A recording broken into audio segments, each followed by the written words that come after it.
How fast does a collaborative robot really pay back? It's the most asked question and the easiest one to answer with a cherry-picked number. Today, no anecdotes, just a decision frame you can apply to your own station. The industry typical band runs 6 to 12 months. Battery cell laser welding around 6 months, arc welded frame and beam work near a year, 3C torque tightening 8 to 10, but every number sits on conditions. 5 questions decide where you land. First, what's the cycle time? Slow cycles let a Cobot share space without fencing, which shortens payback. Second, how often do you change over?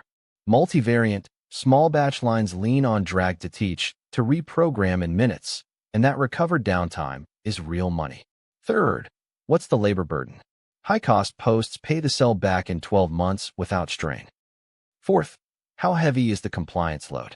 A cell compliant with ISO/TS 15066 saves both fencing and audit overhead. Fifth, does the line need traceability?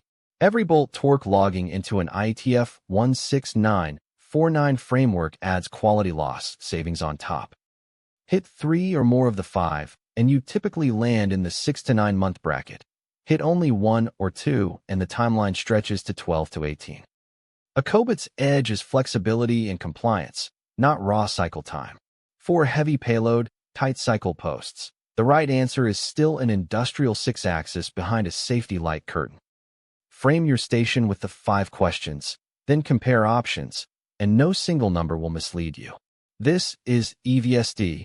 We turn Cobot selection into a decision that pays back.